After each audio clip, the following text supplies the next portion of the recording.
The it's interesting because that bit again, going back to the kind of cognitive dissonance thing with the doubt, is I've found with quite a few of the people that I've argued with, that they will say this, there's a lot of doubt about this, and therefore, and then believe in an opposing view which has far less evidence, far more doubt around it. But it's, and that's the odd thing to me. Well, it's not an odd thing, I suppose it is the way cognitive, which is there are people who will poo-poo your idea by saying there's some doubt in it, and they weaponize doubt, but then give you something with utter certainty. So they don't.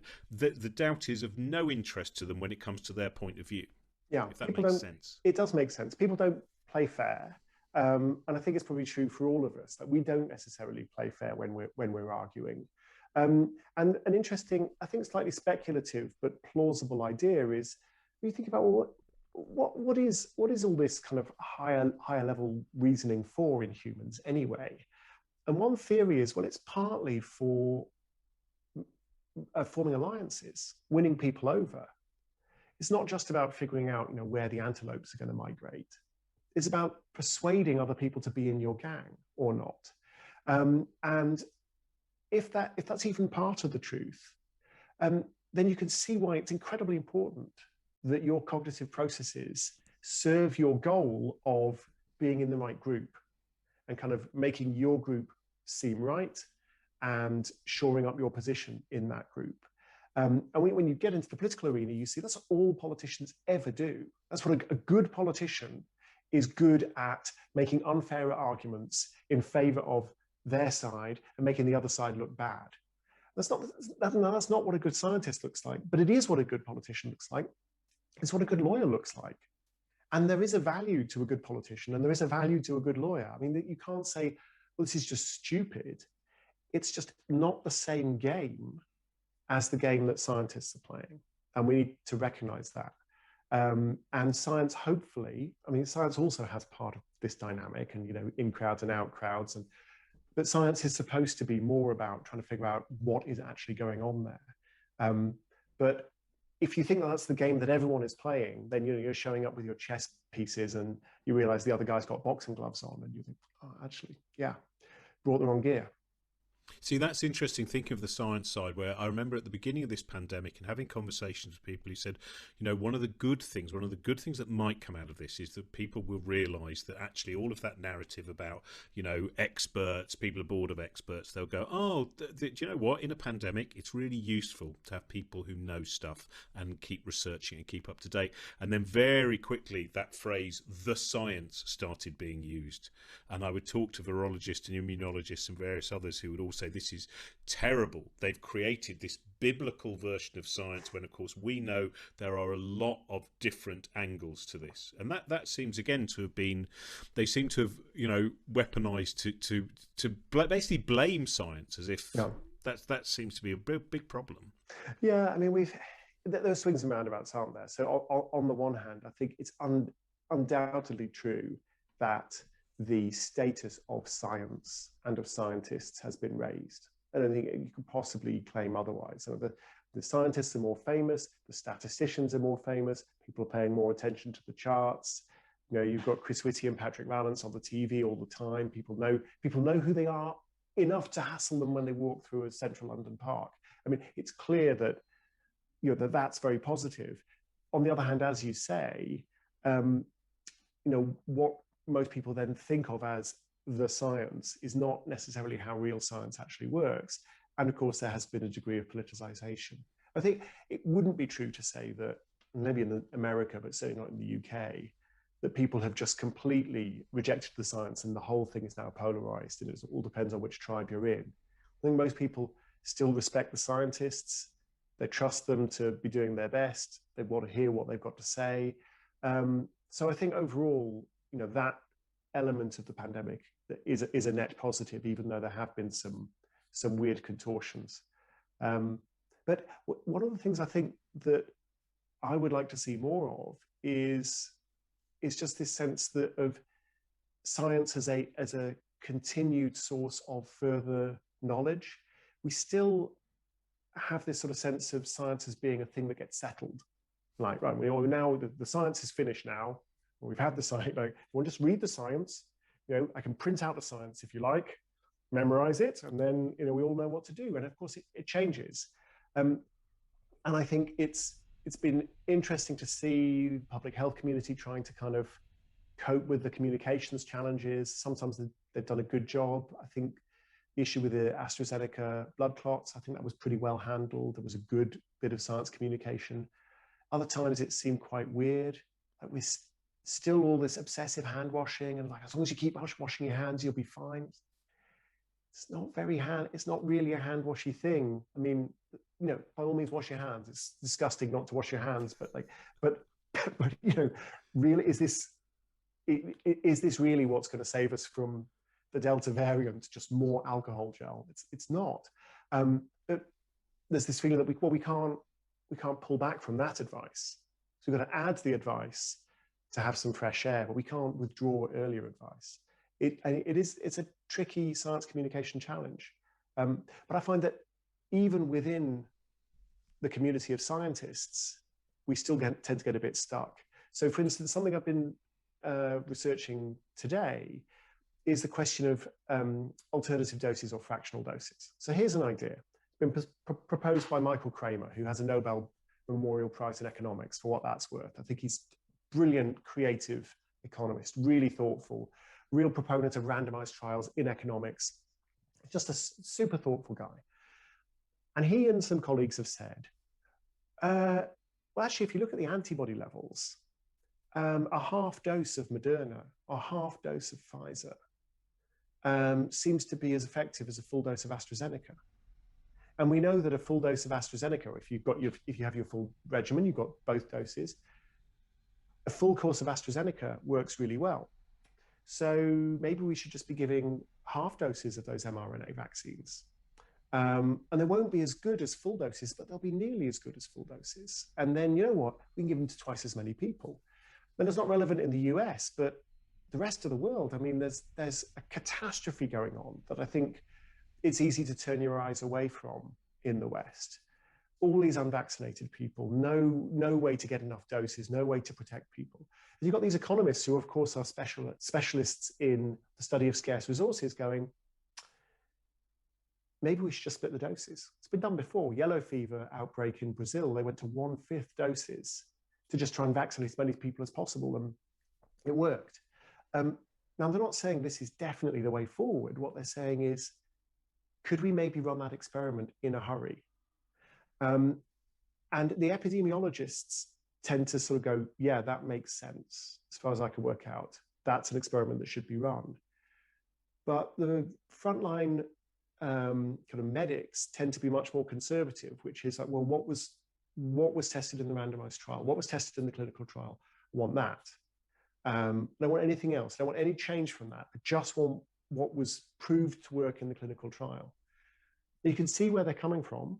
They're very focused on their individual patients. But from the point of view of the whole world, it's worth sort of running those extra experiments. And one of the things I think we've learned, but we need to keep learning, is the power of getting, as I say, the statistical infrastructure, the data infrastructure set up. So you can start running these experiments and generating this new information and going, oh, actually, that was a brilliant idea. It gives just as good protection or nearly as good protection. We can vaccinate twice as many people. Brilliant. Or, oh, we tried it. It didn't work. Let's stop now. Worth a try. Back away. But these are questions that we still don't have answers to. And so I was talking to an epidemiologist about ivermectin, which is a sort of proposed wonder drug. Maybe the evidence I suggest indicates that it either reduces the death rate from COVID by 80% or increases it by 300%. Take your pick. Okay, so I think it's fair to say we don't really know whether it works or not. And the epidemiologists were saying, yeah, and this has been like people are getting ivermectin all over the world, and we still don't have good evidence. We just have to live with uncertainty, I guess. I was like, no, we don't have to live with uncertainty. I mean, yes, in a big sort of philosophical sense, yes, we have to live with uncertainty. Life is uncertainty. But on this particular case, this has been a possible drug for a year. Like, why don't we know yet? We chose not to know. We chose not to run the big trials. And by the way, we're starting one up here at the University of Oxford. to try to figure out at last. So coming back to that point I made earlier, that we think of the data as something that just gets downloaded, but it doesn't get downloaded. It gets made, and it's hard to make. The process of making good data is something that we undervalue at our peril, and we should be raising the status of people who do produce good, useful data. I just mentioned when you were just talking about vaccination in terms of worldwide vaccination, I think on UNICEF's page at the moment, the front page, they've got a thing that after you've been vaccinated, just to donate for other parts in the world, which is quite a nice little connection between when you've had it. So worth looking into that for people watching. It is. Now, this is... in fact, I would also recommend Rupert Beale's current column in the London Review of Books. Oh yeah, very good. A lot of questions about that, and someone worth following. Now we're going to move on for this because we've only got 10 minutes before the questions come in, and I don't know whether to deal with precognition, Vermeer, or When I'm 64, and whether listening to that song for the Beatles will make me younger. So I'm going to go for precognition, if that's okay. Okay. Because this is a case which is very interesting, because anyone who maybe read Stuart Rich's recent book will know a little bit about the kind of the replication problem in psychology, and you talk about this experiment by Daryl Bem, which I have a lot of friends who are really keen, and they often send me bits going, no, you see, it actually is a true experiment. Can you run this through? Exactly. So this was about discovering human ability with precognition and the problems after. Oh, Daryl Bem. I knew you were going to ask me about him. So on Vermeer, by the way, I've got a podcast called Cautionary Tales, and I think the second episode of this season is about this Vermeer painting that maybe isn't a Vermeer painting, and what it teaches us about how to think about statistics. So by all means, go and listen to the episode on Vermeer and the questionable painting. On Daryl Bem, so this is a fascinating study that Bem does, where he basically says, well, look, I'm going to show people one of two sort of curtains, I think, on a computer, and you have to guess which of the two curtains this image is behind. And I seem to remember it was a bit saucy, the image. I think it was a little bit. I think it was a kind of pornographic. It was a bit of sort of soft porn, because that was going to help with the precognition. And then so people had to guess which of the two curtains the image was behind, and then press a button. Then the computer would then randomly show you where the image was. And so the theory was, if you guessed better than chance where the image was going to be, you're basically seeing into the future, because nobody knows where the computer doesn't know where the image is going to be. The image isn't really anywhere. So they had this, and they had I think there were 9 different quite weird little experiments, all pointing towards the evidence for precognition. And it got published in a well-respected psychology journal. And so then the question is, well, what do you make of that? So there's a couple of possible answers. One is precognition exists, and therefore our entire understanding of the whole of the universe, the way the human mind works, the way quantum physics works, everything is wrong. Or there's something a bit weird about psychology journals. And I think many people who were interested in experimental methods came to the latter conclusion. There's something going on in psychology, cognitive psychology, social psychology. We need to understand what it is. And basically the issue was that while these experiments were meeting the regular standards of statistical significance that set down by the great statistician Ronald Fisher back in the day, maybe those standards weren't good enough. Maybe we weren't thinking about what counted as good statistical evidence thoroughly enough.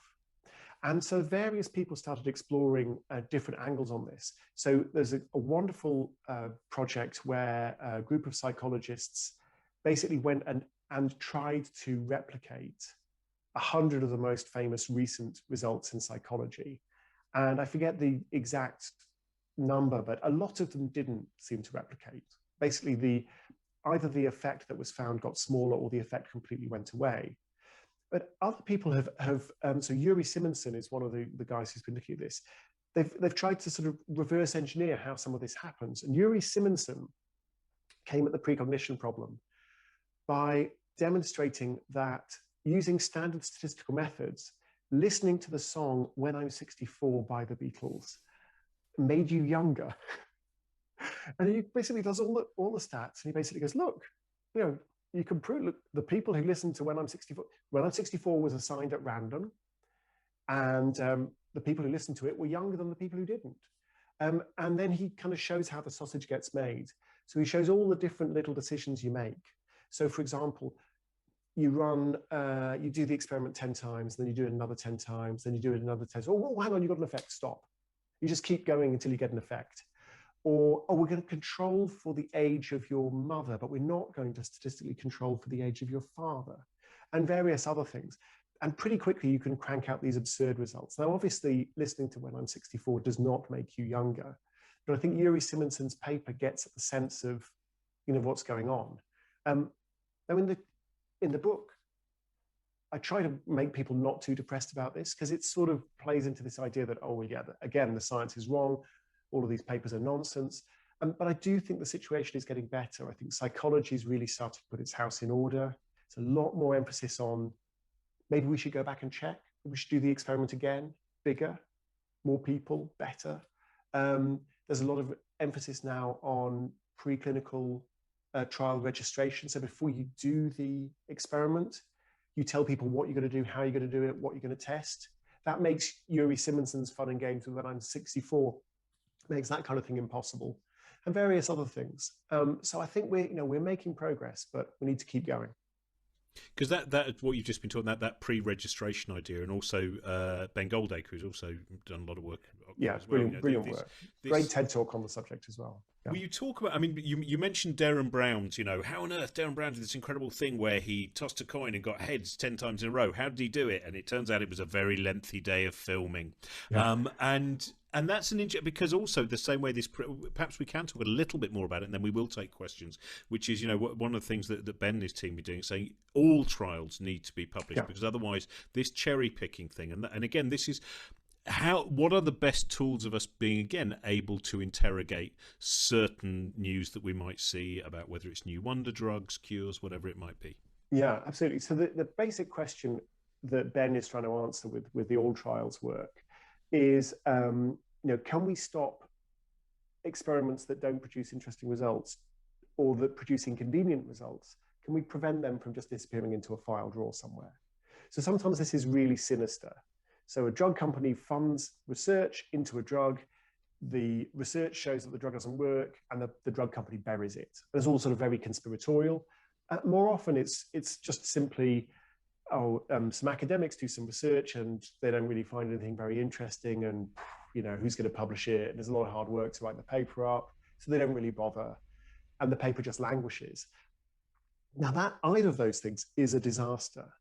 And to see why it's a disaster, just imagine if I said, look, I'm going to roll a 6-sided dice, and I'll just tell you how often I get 6, and I start rolling, and I'm like, oh, I got a 6, I got another 6, I got another 6, I got another 6. You'd be going, well, there's something really weird about this dice. It must be a biased dice. But if I then go, oh no, just all the times I didn't get a 6, I didn't tell you. And you go, well, how can that possibly be an okay way to conduct research? But on a grander level, that can happen very easily. So every time an experiment finds an interesting effect, it gets published. Every time an experiment doesn't find an interesting effect, it just disappears. So the idea of all trials is to make sure that all trials get registered in advance, they all get published, they're all available, they're all searchable. We're making progress on that. We're not there yet, but we're definitely making progress. People are understanding why this is important. And again, this gets back to this idea of the data infrastructure. It's not enough to just run randomized trials. That's important. But if you run randomized trials and then you only publish them if they produce the results that are interesting or just the right amount of counterintuitive, then we're not really learning anything. So it needs to be supported with the right sort of data infrastructure.